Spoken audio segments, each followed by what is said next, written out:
Hey guys, we're going to review something huge today. It's the Toyota Alphard Hybrid. First time we're getting our hands on it. Is this car still good after 7 years? Buy or sell your car now with CarBuyer Singapore. And remember to check out the latest automotive content with us. So this is the Toyota Alphard. It's a very large MPV. So it's one of the biggest MPVs on the market, bigger than something say like a Volkswagen Charan. And this is the 3rd generation model. Actually, it's been in Singapore since 2015, but only as a regular 2.5 litre gasoline car. And you can imagine that would have been not a very efficient car. But this is the first time we are officially getting the hybrid version from official Toyota importer Borneo Motors. And if you haven't done so already, don't forget to subscribe to our channel and turn on that notification bell so you don't miss a thing. So the first thing you should know about the Alphard is that it's freaking big, unless you already know that. And in measurement terms, this thing 5 meters long, so almost the same size as almost the same length as a luxury limo. But obviously in terms of volume, it's much bigger because it's almost 1.9 meters wide, 1.85 meters tall. So that's one thing you should know about the car. When you go into some car parks, you gotta be really careful, 1.85 meters tall. Now I've been to a car park that's 1.9 meters tall with an Alphard, the previous one, and that didn't do too well. I'll leave it at that. But yes, the Alphard is really freaking huge. See, this is probably the biggest freaking grille on any car right now. It looks like a cow catcher of a Mack truck or something. It's really big. No, the badge is bigger than my face. Now we briefly touched on MPV design in our review of the 2 Series Active Tourer. That car had a very tall grille, and I think the same thing is going on here. So, you know, a big freaking box, there's really not much you can do to style it, but I think Toyota's done a pretty good job of giving the Alphard some interesting character. Now either you like the road presence and the big boxy look, or you don't. And like I said, this car is 1.85 meters tall. You can see as I stand next to it, I'm about 1.7-ish. Yeah, you can see how big it is in stature. So driving it and managing it in the day-to-day in Singapore, we'll go through that later in the driving segment. But you know, there's a reason why the car is this size, why it looks the way it does, and that's because it places a huge premium on passenger comfort. And to show that, we're going to pick up our own mobility limited person to show you just how comfortable it is on the inside.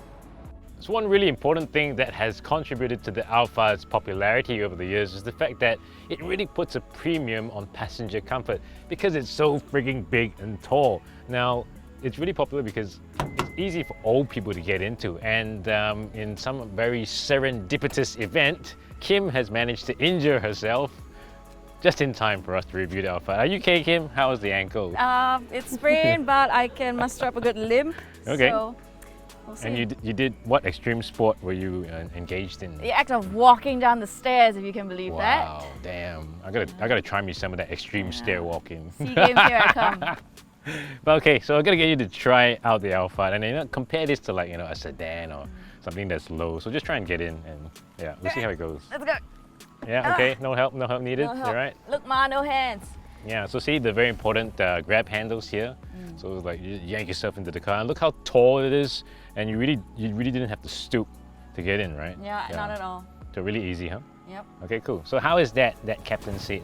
This seat is very, very comfortable. I see there's some adjusters. Whoa. So okay. obviously this is very good for sprained ankle. First thing that they tell you when you get one is to elevate. So this is pretty good. You've also got your back seat, so if you want to lay back a little bit, that's pretty good. And overall, this is very comfortable, and it's quite a step up from the other Alphards I've sat in. The other Sat Alphards. in. Yeah, because Grab XL Alphards. Oh, okay, Bellfires, okay, right. you So know? we also have like a tray table there, and I think you can easily imagine yourself like doing work on the go, using this as a mobile office, right? There's definitely no shortage of cup holders as well. Okay. So, and it's a great place, you know, have a snack or just plop your laptop here to do work on the go. Cool. And overall, feels like I'm in business class, honestly. Right, and speaking about business class, we're going to grab in Mr. Pereira. He's going to test out business class with you on the move in our next scene.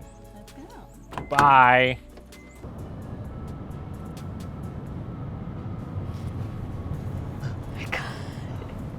Oh, okay, so as you can see, we are in the back of the Alphard. Thoughts? It is so luxe, as you can see. We took a nap. But I tell you what, there's definitely no shortage of compartments. You have compartments in front of you, you have your cup holders, 1, 2, 3, 4, 5, 6 little space for you, as I mentioned before, to put snacks or your laptop if you're doing work. You get heated seats, although You won't need them in Singapore. And you can control your reading light here, which is adjustable to different angles however you need them as well. This is pretty much reminds me of a cabin of an SQ plane. Look at the adjustments as well. You know, you can make it dimmer, you can make it even brighter. Just that this thing doesn't come with an air stewardess. But let's go back to the comfort bits of this car. These headrests are to die for. They remind me of the ones on the actual like SQ planes where you can adjust. Exactly. You can bend it, as you can see right here. I'm bending, you know, the angle of it, and it's so comfortable.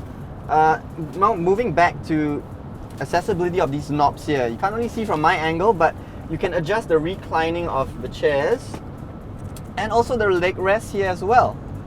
As you can see, Kim already beat me to it because she needs to elevate. Gotta elevate, that's the first thing they tell you when you sprain your ankle. And you also have a little lever right here on the right for woo! You can, you know, adjust your seat. And you get privacy protectors to protect you from the sun or just from people in general. And let's just move our attention to this lovely panel in front of us.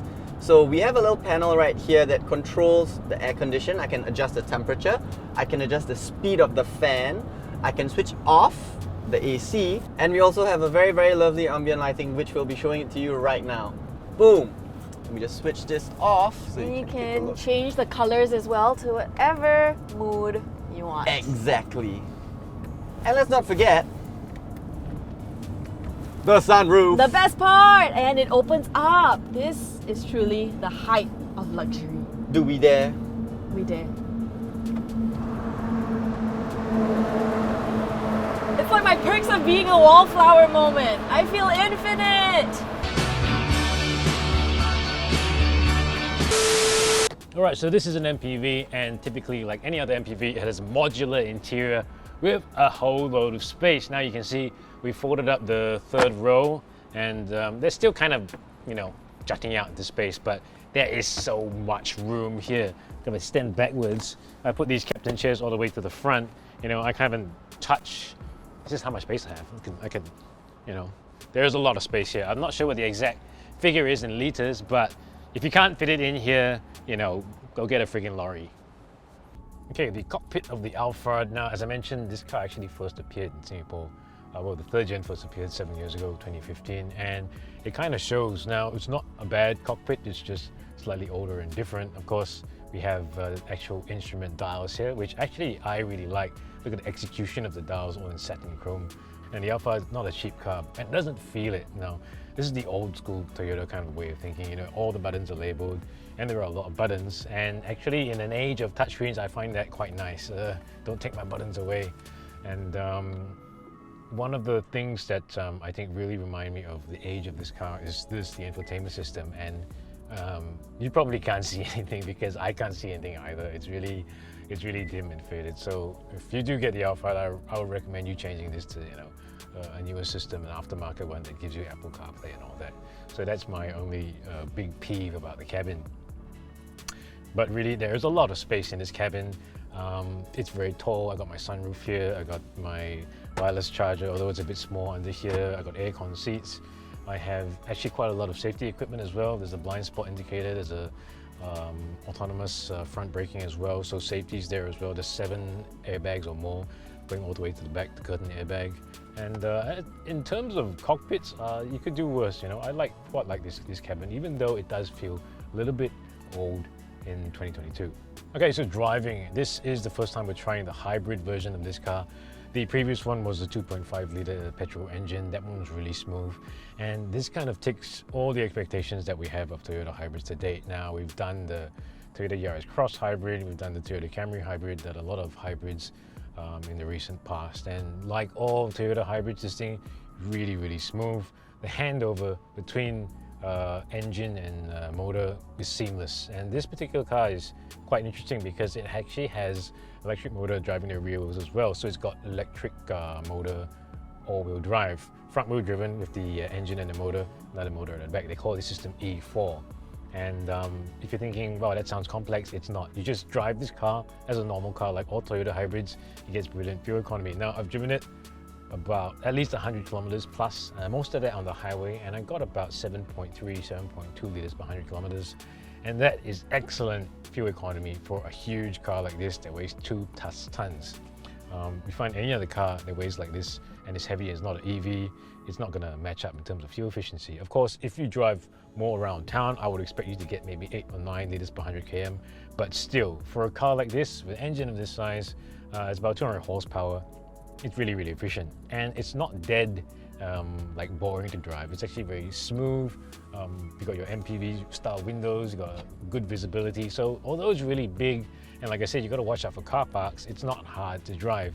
And I think that's part of the enduring popularity of the Alphard. So much space, so much features, but at the same time quite easy to manage. And if you ever get the chance to sit in the second row, have someone drive you to, say, you know, the KL, you understand why people come back to the Alphard for comfort. All right, so you've seen the Toyota Alphard Hybrid outside and in. Let us know what you think of this really large MPV, and I'm going to conclude by talking about pricing and competition. So competition in the very large MPV space. There's the sister car, the Velfire. As far as I know, Borneo Motors has the Velfire with the normal 2.5 litre gasoline engine, so it's a little bit cheaper, but not so proud of it because of eco reasons. And the Koreans have actually come back into this space quite a bit. We have the Kia Carnival, and I quite like that car. That was a diesel though, that car. Also very spacious, very large, second row captain seats, big MPV. You can watch our video review of that car as well. And Hyundai also just came back into the segment with the Staria.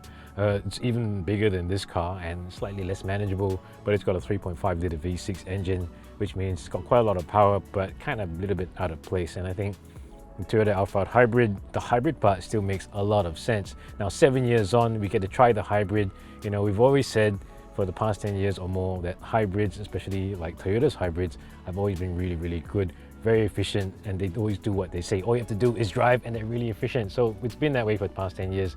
Now in the era of EVs, not everyone can get an electric vehicle, but still, it shows how relevant hybrids are. If you don't want to charge a car, but you want to get electrification, hybrids are the way to go. And to make a big, luxurious, and some might say too opulent MPV work, hybrids, I think, are the perfect solution.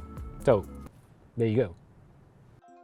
That was our review of the most spacious car we have tested to date, the Toyota Alphard Hybrid. And if you like this video, please like it. Please like it, and please subscribe to our YouTube channel. To gain higher knowledge of cars in Singapore, if you're shopping for one, visit CarBuyer Singapore.